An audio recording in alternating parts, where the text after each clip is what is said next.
इस वक्त वो सब जेल में बंद थे। सलार का शदीद मूड बिगड़ चुका था, जबकि इसके खूबसूरत चेहरे पर पड़ने वाला नील का निशान और बाहर का मीडिया कि आखिर किस बिना पर सलार मुर्तज़ा जेल में है, सब जानने के लिए बेताब थे। इसने एक पुलिस कांस्टेबल को बुलाया और उसे कुछ पैसे देने की रिश्वत लगाई। वो सिर्फ कबीर को कॉल करना चाहता था। ये एसएचओ कोई नया था, वरना पुराने वाला तो इसे जानता था, तभी ऐसी हरकत की थी कि इसे उठाकर जेल में बंद कर दिया था। आरिज, इसका पिया, अफान, तीनों ही इससे दूर खड़े थे। कांस्टेबल ने इधर उधर देखते ही इसके हाथ में अपना छोटा सा मोबाइल पकड़ा दिया और ख़ुद सालार के आगे खड़ा हो गया। मोबाइल के मिलते ही सालार ने फ़ौरन कबीर का नंबर डायल किया तो वो तीनों भी करीब आने लगे, मगर इसकी घुरी पर दोबारा वहीं रुक गए। आरिस से एक लफ्ज़ भी लबों से अदा नहीं कर सका था और तीनों गार्ड्स और जैनी अलग सेल में बंद थे। अभी तक कोई तफ्तीश नहीं की गई थी। कबीर की आवाज़ पर सालार ने गहरा सांस भरा। वो हेलो हेलो कह रहा था, नंबर नहीं जानता था अभी, तभी इससे पहले वो फ़ोन बंद करता। मैं जेल में हूँ, फ़ौरन मेरे पास पहुँचो। इसने लोकेशन बताकर कॉल काट दी। दूसरी तरफ कबीर पर बिजली की तरह ये खबर गिरी थी। वो एकदम बेड पर से उठा। सलार की आवाज़ वो लाखों में भी पहचान सकता था। नैन इसके इतनी उजलत में भागने में परेशान हो गई, जबकि कबीर इसकी तरफ देखे बिना बाहर निकला। अलबत्ता एक पल के लिए वो रुका। मैं बाहर जा रहा हूँ, किसी को मत बताना, इसने इसे कहा और वहाँ से बाहर निकल गया। अलबत्ता नैन जानना चाहती थी हुआ क्या है, मगर इसके तेज़ी से निकलने पर वो ज़्यादा सवाल नहीं कर सकी और कबीर भाग कर बाहर निकल गया। इसी दौरान जैन की भी निगाह कबीर पर पड़ी। वो परेशानी से इसके दौड़ने पर कबीर के पीछे हुआ था। बड़े भैया कहाँ जा रहे हैं ऐसे? जैन की पुकार पर कबीर ने सर्द सांस खींची थी। बैठो गाड़ी में, इसने बस इतना कहा था। जैन गाड़ी में सवार हो गया और कबीर सलार के बताए गए थाने की तरफ गाड़ी मोड़ चुका था। वो पल की छुताई में सलार तक पहुंच जाना चाहता था। सलार जले पाँव की बिल्ली की तरह खड़ा था। 2 घंटे से वो शख्स खड़ा था।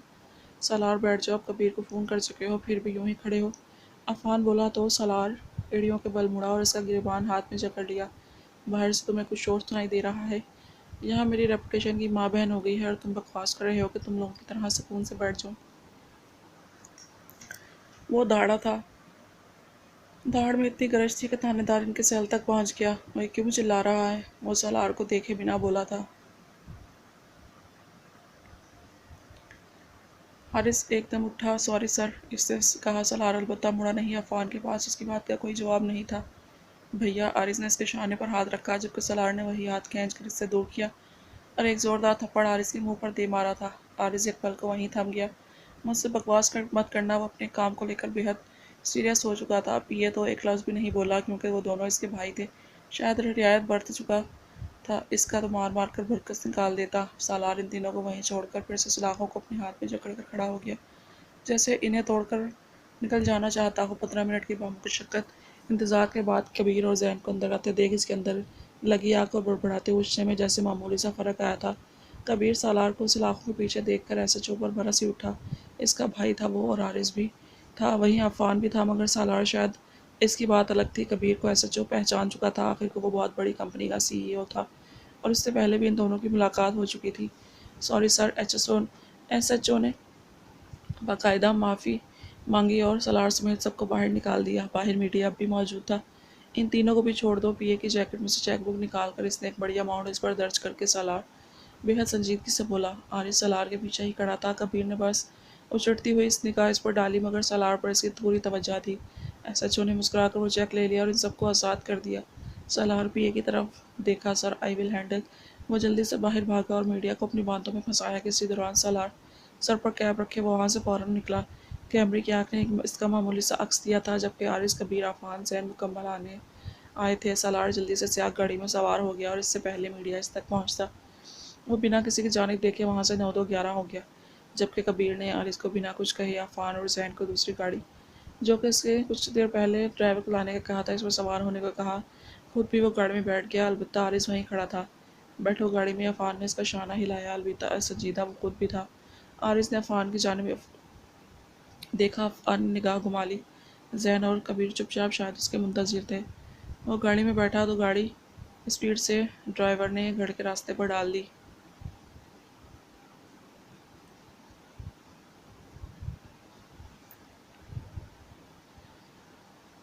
सलार घर पहले पहुंचा था। गुस्से से बंद गेट पर ही गाड़ी दे मारी। एक ज़ोरदार आवाज़ पूरे घर में फैली थी।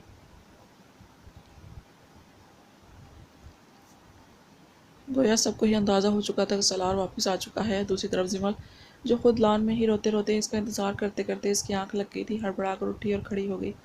बहरे हो, सुनाई नहीं दे रहा, वो दरवाज़ा कब से बजा रहा हूँ। नींद पूरी हो रही है नवाबजादे की।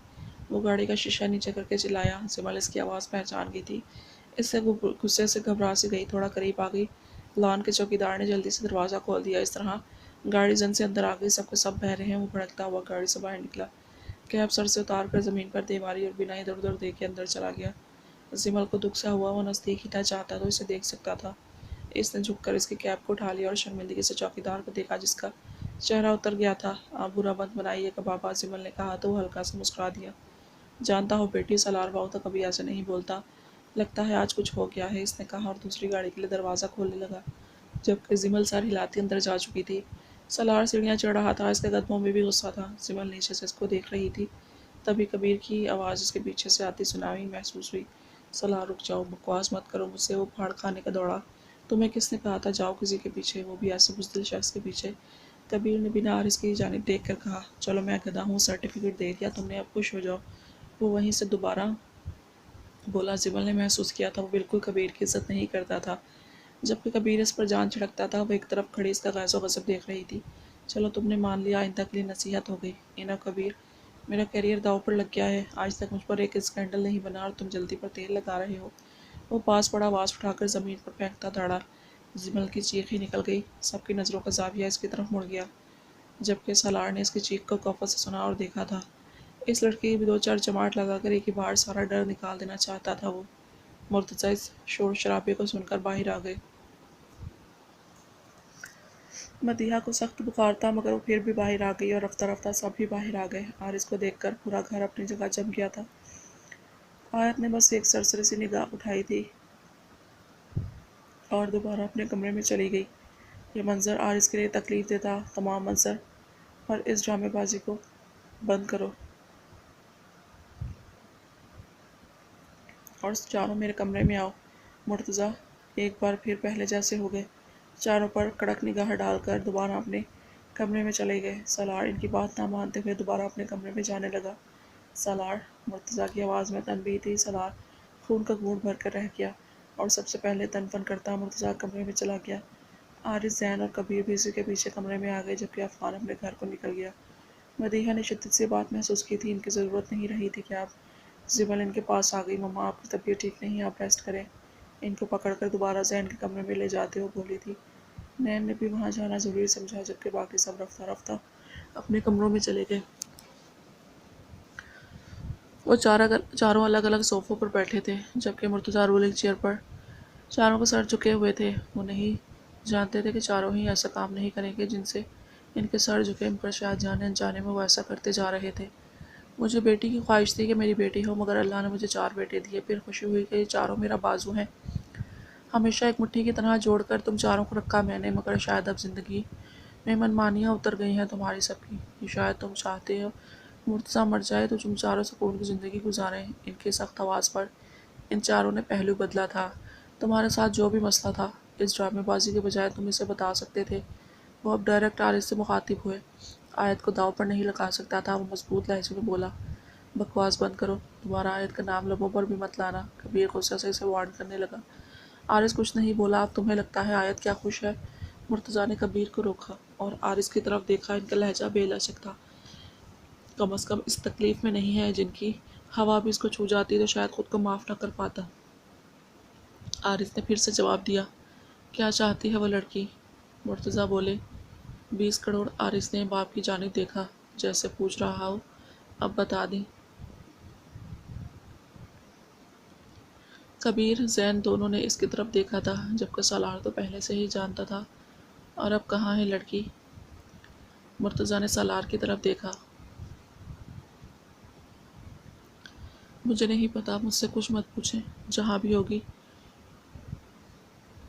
उसकी मौत बनकर इसी के पास आएगी और अच्छा है। जीना हराम करते साले का, वो नखवत से बोला था। बस नहीं चल रहा था। आरिस का मुंह थपड़ा दे, जो सालार जो पूछा है जवाब दो। मुर्तज़ा इसके टेढ़ेपन से वाकिफ थे, तभी जब्त से बोले। वो कुछ देर बाद कुछ नहीं बोला और फिर आहिस्ते से बोला, फ़िरोज़ फ़िलहाल इसे ठिकाने लगा चुका होगा, बाकी भी देख लूँगा मैं। वो चिपकली और कितनी जुर्रत रखती है। और सर झटक कर बोला, اسے آزاد کر دو، مرتضیٰ نے حکم دیا۔ چاروں نے ان کی طرف دیکھا۔ اگر اتنا ہی آیت کا خیال ہے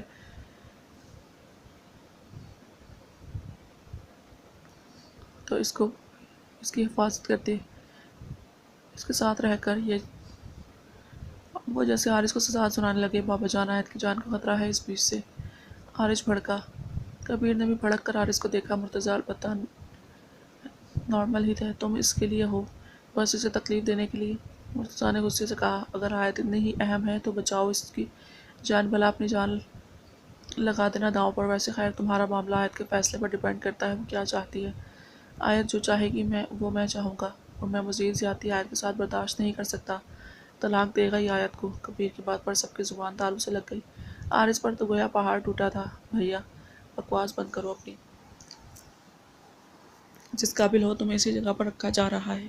اتنا ہی ہیرو بننے کا شوق تھا تو اپنی بیوی کو ایک نظر دیکھ لیتے، اسے اعتماد میں بھی لے سکتے تھے، مگر تم نے وہ کیا جو تمہارا دل کر رہا تھا۔ اب آیت وہ کرے گی جو اس کا دل کرے گا۔ طلاق تو ہوگی، یہ سالار تھا۔ حارث ڈھہ گیا۔ طلاق کا فیصلہ آیت پر ہے، اگر وہ چاہتی ہے تو یہ دے گا اسے طلاق۔ نہیں مرتضیٰ تھے، کم از کم آیت ساری عمر کی تکلیف سے آزاد ہو جائے گی اور سکون کی زندگی گزارے گی۔ بھیا آپ کے بنا۔ یہ زین تھا۔ حارث چاروں طرف سے گھر گیا تھا۔ کیا ہو گیا ہے آپ سب کو؟ وہ بولا۔ وہ جینی یہاں اس گھر تک پہنچ گئی تھی، آیت کو آبزرو کر رہی تھی۔ اگر وہ آیت کو یا میرے بچے کو کچھ کر دیتی۔ میرے پاس نہیں ہے 20 کروڑ، نہ میں اسے دے سکتا۔ وہ میرا گناہ تھی، اس کے پاس جا کر کم از کم آیت کو اور اپنے بچے کو تو پروٹیکٹ کر سکتا تھا میں۔ حارث نے اصل مدعا بیان کیا۔ ایک بات یاد رکھنا، فلاپ فلم کے ہیرو اپنی محبت کو بچانے کے لیے تکلیف دے تو بکواس ہیرو ہے وہ۔ اپنی محبت کے لیے دنیا کو آگ لگا دے، پرواہ نہ کرے کون ہے کون نہیں، جڑ سے اکھاڑ پھینکے۔ اصل مردانگی یہ ہے، اور یہ جو بوکس جملے پھینک رہے ہو اپنے منہ میں رکھو۔ سالار نے اسے بری طرح گھورا اور اپنی جگہ سے اٹھا۔ جتنا میرا نقصان تم نے کیا ہے، جی کر رہا ہے الٹا لٹکا دوں۔ وہ ناگواری سے بولا تو کبیر بھی اٹھ گیا، مرتضیٰ بھی اٹھے۔ حارث جبکہ یوں ہی بیٹھا رہ گیا۔ آیت مجھ سے کبھی الگ نہیں ہوگی، وہ خود کو تسلی دینے لگا۔ ان چاروں نے کوئی جواب نہیں دیا۔ زین، کبیر، سالار وہاں سے باہر نکل گئے۔ بابا، حارث نے اب ان کی طرف دیکھا۔ مدد طلب نظریں تھیں۔ جاؤ یہاں سے، وہ سختی سے بولے اور اسٹڈی میں چلے گئے، جبکہ حارث یوں ہی کھڑا رہ گیا۔ کبیر اپنے روم میں چلا گیا، جبکہ سالار اپنے پوشے میں جانے لگا کہ اسے ماں کے سسکنے کی آواز آئی۔ اس کے قدم زین کے روم کی طرف مڑ گئے۔ نین اور زمل کے گلے سے لگی، وہ رو رہی تھی۔ مما، سالار کی آواز پر سر اٹھایا تو سالار ان کی پھولی ہوئی آنکھوں کو دیکھتے رہ گیا۔ ان کے نزدیک آیا اور مدیحہ اس کے سینے سے لگ گئی۔ آج تم لوگوں کو میری ضرورت محسوس نہیں ہوئی، اتنی ہی بری ہوں نا میں؟ مدیحہ بولی اور رونے لگی، ایسی کی تیسی سب کی۔ دوبارہ پنچایت لگوا دوں گا۔ کیسی باتیں کر رہی ہیں آپ؟ اور یہ آپ کا شوہر زیادہ نخرے نہیں دکھا رہا؟ دیکھتا ہوں ذرا میں، وہ بولا۔ مت جاؤ سالار، میں معافی کے قابل واقعی نہیں، مدیحہ بے بسی سے بولی۔ حارث بھی وہیں کھڑا تھا۔ مدیحہ نے حارث سے رخ موڑ لیا۔ حارث جیسے بے چین ہو گیا۔ وہ بھی ایک دن پہلے ان کی آنکھوں کی بے بسی کو اگنور کر کے نکلا تھا، اور آج وہ ان کے پاس آنا چاہتا تھا کہ زین نے روکا۔ بھیا، مما کی واقعی طبیعت ٹھیک نہیں ہے، ابھی رک جائے، زین نے سنجیدگی سے کہا۔ حارث زین کو حیرانگی سے دیکھنے لگا، اور سالار مدیحہ کو لے کر کمرے سے باہر نکلا اور سیدھا مرتضیٰ صاحب کے دروازے تک پہنچا اور دھڑ سے دروازہ کھول دیا۔ یہ بد تہذیبہ سالار ہی تھا، مرتضیٰ جانتے تھے۔ مدیحہ کو ایک نظر دیکھ کر چہرہ موڑ لیا۔ مسٹر مرتضیٰ، میری مما یہاں ہی رہتی ہیں، اب یہاں سے کہیں نہ جائیں اور نہ ہی روئیں۔ وہ باپ کے قریب آیا۔ تھپڑ لگا کر منہ سجا دوں گا، باپ ہو تمہارا، تمیز نہ بھولا کرو۔ ایک تو آپ کو ریمانس کا موقع دے رہا ہوں، پھر بھڑک بھی مجھ پر رہے ہیں۔ وہ مدھم آواز میں مسکراہٹ روکتا باپ کو گھورنے لگا۔ اتنے کمینے مرے ہیں جو تو ایک ہو گیا ہے۔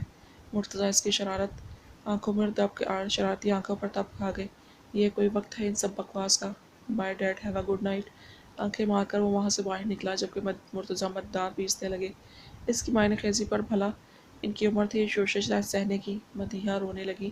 وہ مدیحہ سے سخت خفا تھے، تبھی اسے اگنور کر کے وہاں سے دوبارہ اسٹڈی میں چلے گئے۔ نین بھی اپنے روم میں جا چکی تھی، آیت اپنے روم میں تھی۔ حارث ایک بار پھر سے اسی روم میں آ گیا جہاں وہ اسے تنہا چھوڑ کر گیا تھا،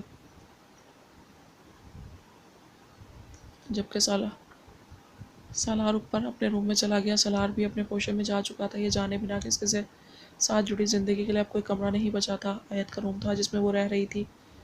زمل یوں ہی خالی حال کو دیکھتی رہ گئی، تبھی اسے احساس ہوا جیسے اس کے پیچھے افشین اس کے گرد گرد ہو، جیسے ابھی اسے جکڑ کر پھر سے ادھیلی کمرے میں بند کر دے گی۔ خوف سے رنگ زرد پڑ گیا، یعنی اتنا اس کے ذہن پر سوار ہو چکی تھی کہ وہ اپنے آپ ہی اس کا تصور کر کے گھبرا گئی تھی۔ وہ نہیں چاہتی تھی جیسے مگر اس کے پاؤں نے بھاگ کر سالار کے کمرے تک کا سفر طے کیا۔ گہری سانسوں کی آواز پر وہ چونکا، اتنا تھک چکا تھا کہ اب کسی کو دیکھنے کی ہمت نہیں تھی۔ اس نے ٹاول گردن سے نکالا اور اسے صوفے پر اچھال دیا۔ کوئی ہے وہاں؟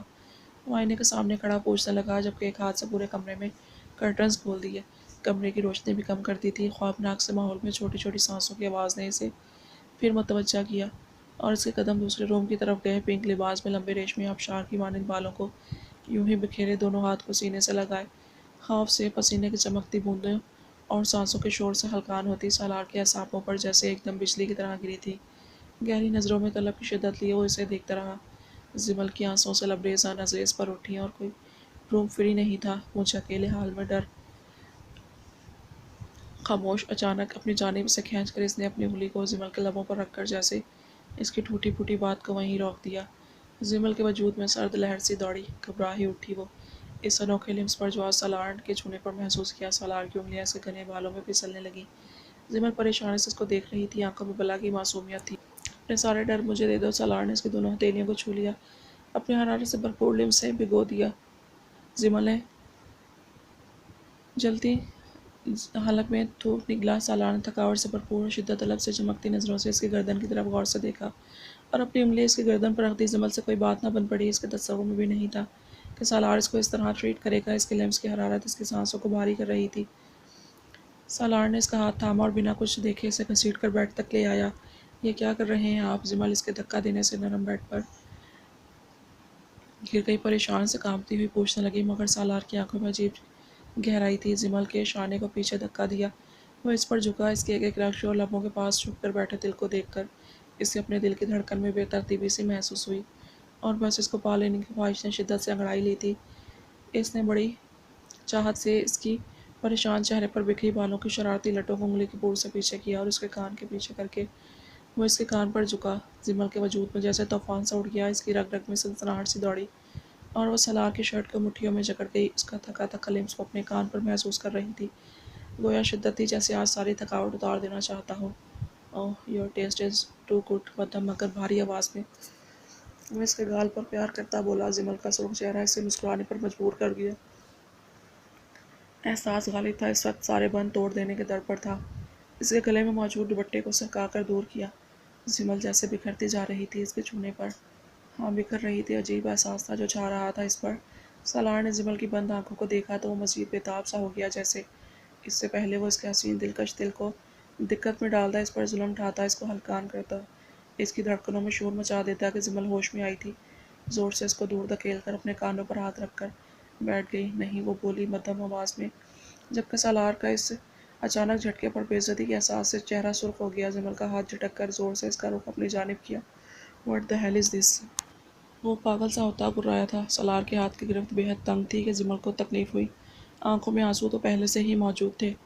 کیا سمجھ رکھا ہے خود کو؟ بار بار مجھے خود سے دور دھکیل کر اور ذلیل کر کے تمہیں ملتا کیا ہے؟ وہ اچانک اس کا منہ مٹھی میں جکڑ گیا۔ میں یہ سب نہیں چاہتی، آپ مجھ سے دور رہیں، وہ آنسو سے تر لہجے میں بولی۔ سالار نے اس کے ہاتھ پر اپنی گرفت میں سختی بڑھا دی۔ کون تمہیں میرے نزدیک آنے سے روکتا ہے؟ وہ اس کا چہرہ اپنے چہرے کے بالکل قریب کرتا بولا۔ اس کی آنکھیں سرخ تھی، میٹھی نظریں سخت غضبناک نظروں میں تبدیل ہو چکی تھی۔ کوئی نہیں، میں خود ایسا کچھ نہیں چاہتی، وہ گھبرا کر جلدی سے بولی، جبکہ اس کا ہاتھ اپنے چہرے پر سے ہٹانے کی پوری کوشش کی تھی، مگر سالار کی گرفت بے حد سخت تھی، جبکہ غصہ اس سے زیادہ اسے خوفزدہ کر رہا تھا۔ سالار کو زمل کی بات بری طرح چبھی تھی کہ آخر یہ کیا ڈرامہ تھا، وہ کیوں اس کے ساتھ اس طرح رویہ رکھ رہی تھی۔ وہ کوئی گرا پڑا نہیں تھا۔ اس نے ایک جھٹکے سے اسے خود سے دور کیا۔ زمل پیچھے بیڈ پر گر گئی۔ اس نے بمشکل اپنے آنسو روکے تھے، مگر ایک آنسو نکل کر اس کے گال پر بہہ اٹھا۔ اس نے بنا کوئی پیچھے دیکھے اٹھنا چاہا، مگر اسے احساس ہوا سالار کے ہاتھ کی گرفت اس کے پاؤں پر کڑی تھی۔ وہ ایک جھٹکے سے مڑی، منظر مکمل تھا۔ وہ غصے میں بھرا اس نے پاؤں پکڑے ہوا تھا، جبکہ زمل جیسے ہی مڑی لمبے بال اس کے ارد گرد پھیل گئے۔ اس کی سانسوں میں ناہمواری تھی۔ چھوڑ دیں مجھے، وہ سر جھکائے بولی۔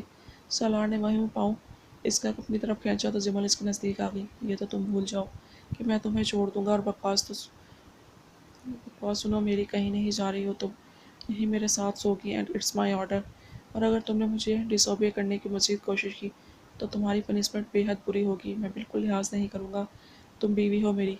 वो इसे सख्ती से वार्न करता बेड पर से उठा। जिमल ने झुकी नजरें ऊपर उठाई। वो एसी की कूलिंग तेज कर रहा था।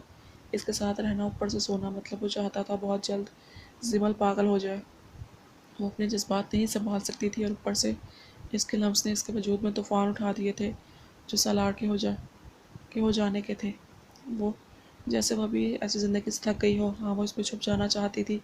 कोई इसे ना देखे, सिर्फ वो देखे। अगर वो कहता सारी ज़िंदगी इस कमरे में बंद होकर रहो और मेरे साथ गुजार दो, तो वो ये भी करने के लिए तैयार थी। और इसी बात के तहत इसे शय मिली और इस वो हदें पार करने पर उतरा तो अचानक जिमल के कानों में अफशीन की आवाज़ गूंजने लगी। वो क्या है इसके वजूद पर निशान? अगर सालार सवाल करता वो क्या सोचता? और अदील और अफशीन की धमकियाँ, इन सब ने इसे इन हसीन ख्वाबों की दुनिया से बाहर निकाल खींचा और वो इसको दूर धकेल गई। वो खुद कितनी मुश्किल में थी, वो कैसे किसी को बताती? और किस कदर अजियत में थी अपने इर्द गिर्द के लोगों से, वो कैसे इसे समझाती? अपनी आंसू को हलक से नीचे उतारकर और जल्दी से इस नरम मुलायम बिस्तर से उतरकर भागी जो इसके पाँव जकड़ रहा था। सलार ने जल्दी से इस दरवाजे के नज़दीक जाते देखा। माथे पर कई बल डले। जिमल दरवाजे से बाहर निकलती कि इसने इसे पीछे फेंक कर दरवाजे को लॉक कर दिया जो दो कमरे को आपस में मिलाता था। जिमल दोबारा से बेड पर गिरी थी। क्यों कर रहे हैं आप इस तरह? किसी ने देख लिया, फिर कोई आ गया तो? किसी ने कोई सवाल कर लिया? वो अब बाकायदा रोने लगी थी। सलार इसके नज़दीक आ गया और वो इसकी नज़रों से सटपटा ही गई, जैसे वो गहराई से इसे देख रहा हो। पाँव ऊपर करो, इसे संजीदगी से हुक्म दिया। और जिमल को अपना आप इतना कमज़ोर लग रहा था, गोया इसमें हिलने की भी हिम्मत नहीं थी। सलार झुककर इसके पाँव इससे पहले उठाता। जिमल चिल्लाकर पाँव ऊपर कर गई। प्लीज़ मुझे जाने दे। वो रोती। आज यहाँ आना इसकी सबसे बड़ी गलती थी। सलार कुछ नहीं बोला। इस तकिया पर लेटे वो वहीं खड़ा इसे ऑर्डर देने लगा। नहीं, जिमल जिद करने लगी। सलार ने सर हिलाया और अपनी शर्ट के बटन खोले। दूसरी तरफ वो घबरा कर धड़कते दिल के शोर से हलकान होती आंखों पर हाथ रख गई। सलार ये मंजर देखा था, वो ज़रूर महसूस होता। अगर कुछ लम्हों में अहलेब की बेइज्जती भूल जाती तो। शर्ट उतार कर इसने वहीं फेंक दी और दूसरी तरफ से पूरे रूम की लाइट्स ऑफ करके बिल्कुल अंधेरा कर दिया। अगर जिमल ने आंखों पर से हाथ उठाया तो पूरा कमरा अंधेरे में डूबा हुआ था। इसे अंधेरों से सख्त नफरत थी। अंधेरे में इसे मजीद तारीकी में उतार देते थे। इसकी याददाश्त से अदील के साथ गुजरे दिनों में पहुंचा देते थे। वह हंसियानी सी होकर सलार को तलाशने लगी। सलार, डरी सहमी आवाज़ पर वो जो बिस्तर की दूसरी तरफ लेट रहा था, एकदम इसने जिमल को अपनी तरफ खींचा था। दर हकीकत वो परेशानी महसूस कर रहा था। जिमल के साथ क्या मसला था वो समझ नहीं पा रहा था। कभी वो कुछ थी तो कभी कुछ। मैं इधर ही हूँ। सलार ने इसे बिल्कुल अपने नज़दीक खींच दिया और इसके कान में बोला। वो किसी छोटे बच्चे की तरह इससे लग गई थी। मुझे डर लग रहा है। लाइट खोल दें उस इसकी? लाइट तो नहीं खुलेगी। हाँ, तुम्हें डर लग रहा है तो मैं यहाँ हूँ, मुझ पे छुप जाओ। वो अपने दोनों हाथ इस पर से हटा गया। आप बहुत जालिम हैं। वो वाकई इसमें छुपने लगी थी, साथ साथ कह भी दिया, जबकि रोना तो शायद इसका मुश्किल था। सलार को हंसी आ गई। तुम जालिम हो, एक तो हुस्न, ऊपर से लापरवाही, इतनी रूडनेस। वो सर झटक कर बोला। जानबूझकर कर रहे हैं आप ये सब ताकि मैं मर जाऊँ? वो रोती एहतजाज करती बोली। हाँ, मैं आदम खोर हूँ ना, सालम बंदे निकल जाता हूँ पागल। वो अंधेरे में भी इससे घूर कर बोला और इसका सर उठाकर अपने बाजुओं पर रख लिया और खुद से बेहद नज़दीक कर लिया। जिमल को इसकी इतनी नज़दीकी महसूस हुई तो इसकी कैफियत अजीब होने लगी। वो खुद को इससे ज़रा फासले पर करने लगी, मगर सालार मज़ीद नज़दीक होता चला गया। इसके दोनों बंधे हाथों को खोलकर इसने अपनी कमर के गिर्द गिर्द बांध लिए। जिमल का चेहरा सुर्ख हो गया। एक अंधेरा जान निकाल रहा था ऊपर से ये आदमी। सालार ने इसका चेहरा अपनी गर्दन से नज़दीक कर लिया। जिमल इसके अंदर से उठती कलौन की खुशबू से घबरा कर आंखें बंद कर गई। हकीकत थी, इसके तस्वुरों में भी ये सब कुछ नहीं था। अलबत्ता सालार को महसूस हो रहा था इसकी थकावट इसके इतने नज़दीक आने से ख़त्म होती जा रही है और गहरी नींद इसे अपनी बाहों में भरने लगी थी। जिमल के कमर में हाथ बांधकर इसे खुद से लगा लिया और आंखें बंद कर लीं। इसकी भारी होती सांसें जिमल महसूस कर रही थी और न जाने वो कैसे नॉर्मल हुई और आंखें बंद करके गिरी। दिमाग की तमाम सोचें इससे गुर्बत में उलझ गईं। गहरी नींद ने इसे भी लपेटे में ले लिया।